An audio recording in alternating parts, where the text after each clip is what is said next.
Assalamualaikum warahmatullahi wabarakatuh. Perkenalkan, nama saya Hasnari Rotubun. Saya berasal dari mahasiswa Stika Surya Global Yogyakarta, Prodi Kesehatan Masyarakat, konsentrasi kesehatan reproduksi. Nah, jadi di sini kita akan membahas tentang apa itu statistik obstetrik.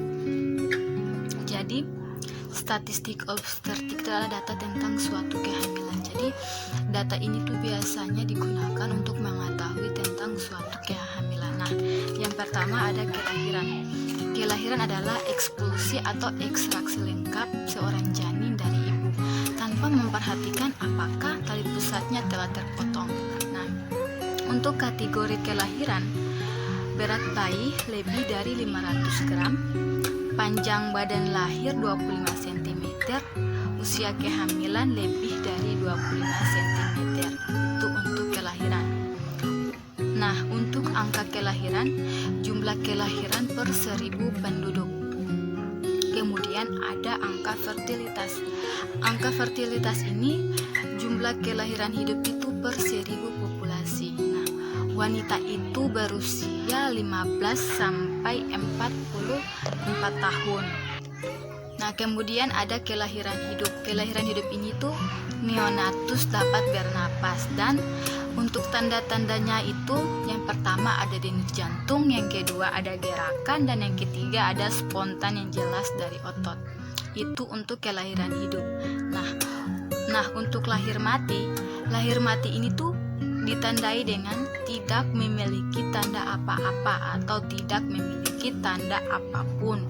Nah, jadi beda ya sama kelahiran hidup. Kalau kelahiran hidup tadi kan tanda-tandanya itu denyut jantung, gerakan, kemudian spontan yang jelas dari otot. Tetapi untuk lahir mati ini tidak memiliki tanda-tanda sama sekali. Kemudian ada kematian neonatal. Untuk kematian neonatal ini tuh terdiri dari dua, yaitu kematian dini dan kematian lanjut. Untuk kematian dini ini tuh kematian seseorang bayi yang dilahirkan hidup dalam 7 hari. Setelah kelahiran, setelah 7 hari bayinya langsung meninggal. Jadi setelah bayi itu lahir, kemudian hidup dalam 7 hari. Setelah itu bayinya langsung meninggal. Nah, kalau untuk kematian lanjut ini, kematian bayi yang dilahirkan hidup lebih dari 7 hari kemudian bayinya meninggal. Jadi pas bayi itu lahir lebih dari 7 harinya meninggal. Kemudian ada angka lahir mati. Untuk angka lahir mati ini tuh jumlah bayi yang dilahirkan mati per 1000 bagi yang lahir. Kemudian ada angka kematian perinatal. Angka kematian perinatal ini bayi lahir mati ditambah kematian neonatal per 1000 kelahiran total. Kemudian ada berat badan lahir rendah. Jadi biasanya ada ibu yang melahirkan bayinya itu berat badan bayinya itu kurang dari 2500 gram. Nah, jadi itu tuh termasuk kategori kurang normal ya. Karena yang normal itu seharusnya bayi itu pas lahir berat badannya itu harus 2500 kg. Itu yang normal. Kemudian ada bayi cukup bulan. Untuk bayi cukup bulan ini tuh usia kehamilan itu seharusnya 42 minggu atau 260 per 294 hari. Kemudian ada bayi kurang bulan atau biasanya disebut dengan bayi prematur. Jadi bayi prematur ini tuh belum cukup bulan bayinya sudah lahir. Jadi kurang dari 37 minggu. Kemudian ada bayi lewat bulan. Jadi bayi lewat bulan ini tuh lebih dari 42 minggu. Padahal seharusnya itu 9 bulan 10 hari bayinya kan sudah harus lahir. Nah, tetapi ini lebih dari 42 minggu.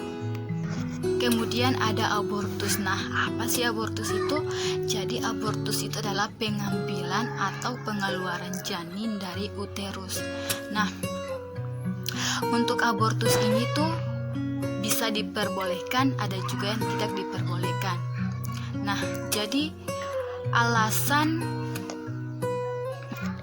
Jadi alasan yang boleh dilakukan itu adalah seperti misalnya apabila bayi itu lahir, maka nyawa ibunya akan terancam. Nah, itu maka akan diperbolehkan untuk melakukan abortus.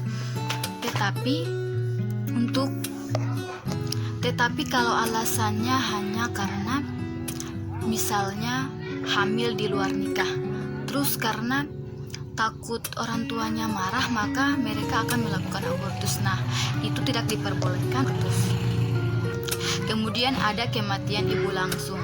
Kematian ibu langsung ini kematian ibu yang disebabkan langsung oleh penyulit obstetrik pada masa kehamilan. Kemudian ada juga kematian ibu tak langsung. Adalah kematian ibu yang disebabkan oleh suatu penyakit yang sudah diderita sebelum kehamilan. Jadi ibu ini sudah memiliki penyakit sebelum kehamilan terjadi. Kemudian ada kematian non maternal. Jadi kematian non maternal ini disebabkan oleh kecelakaan atau faktor kebetulan yang tidak berhubungan dengan kehamilan. Contohnya seperti kecelakaan mobil terus meninggal. Nah, itu contoh dari kematian non maternal. Kemudian ada angka kematian ibu.